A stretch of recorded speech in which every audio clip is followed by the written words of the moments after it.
Épisode 75. Il avait fait très chaud toute la journée, et des nuages menaçants s'amoncelaient au-dessus de Thèbes. Les Thébains s'étaient rassemblés sur les remparts et gardaient les yeux braqués sur la plaine à leurs pieds. Ce qui restait de l'armée ennemie s'était rangé en un alignement impeccable. On attendait. Thésée s'était glissé parmi la foule. Son regard allait du lieu du combat à venir à la famille royale. Chacun souffrait de cette atmosphère lourde d'avant l'orage, mais Antigone semblait la plus oppressée. Elle avait serré contre elle la petite Ismène. Ses lèvres paraissaient vidées de leur sang. Non loin d'elle, Créon, lui, était tout à fait à son aise. Son champion, Éthéocle, ne pouvait que l'emporter.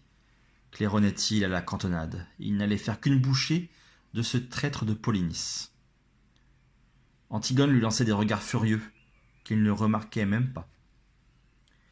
C'est au galop que le cheval blanc d'Éthéocle franchit les portes de la ville pour retrouver son adversaire dans la plaine.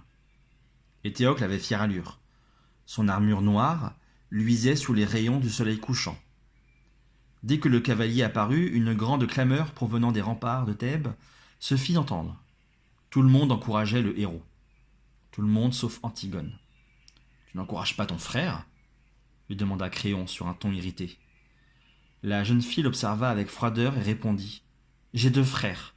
Je les aime d'égale manière. » Créon eut un geste de colère et cria « Gloire et longue vie à Éthéocle, mort au traître Polynice !» Cet appel au meurtre fut repris par les Thébains, excités par des mois de siège et de privation. Antigone frissonna. Soudain, une autre clameur répondit à celle des remparts. Polynice venait de surgir sur son cheval alezan. Ses soldats le saluaient. Lui aussi avait belle allure. Son armure, aux reflets d'argent, étincelait. Il s'approcha de son frère. Les chevaux se cabrèrent nerveusement. Les 2 hommes échangèrent quelques mots que seul le vent entendit. Puis ils abaissèrent leurs lances en même temps et se jetèrent l'un contre l'autre. Le choc de leurs armes résonna dans toute la vallée.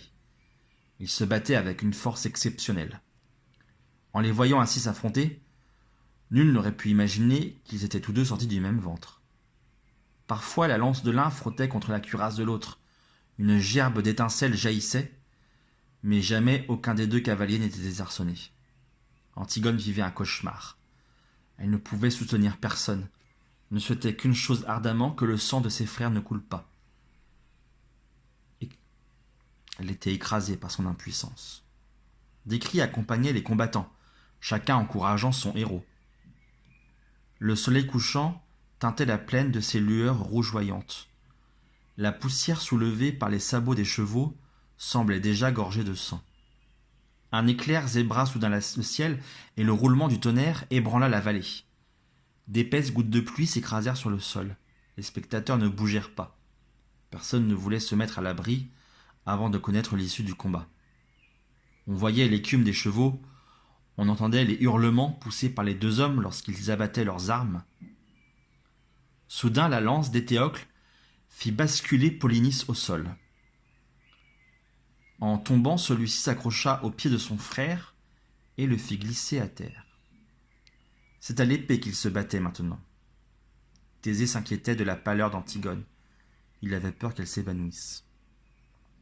La pluie ruisselait sur les cuirasses, les rendant glissantes. Le combat allait-il cesser? Non. Les 2 frères décidèrent de les ôter. C'est sans protection désormais qu'ils s'acharnaient l'un contre l'autre. Ce fut une empoignade dans la boue. On ne pouvait même plus savoir à qui appartenait ce bras ou cette jambe, tant leurs corps étaient emmêlés. Une épée se dressa alors, sembla tournoyer un instant et s'abattit. Il y eut un grand cri de douleur, suivi au même instant par un autre cri. L'autre épée, tenue par l'autre main, avait elle aussi frappé mortellement. Lequel tua l'autre en premier? Nul ne peut le dire, tant leur corps à corps avait été inextricable. Un 3e cri fit écho aux 2 premiers, le hurlement d'Antigone.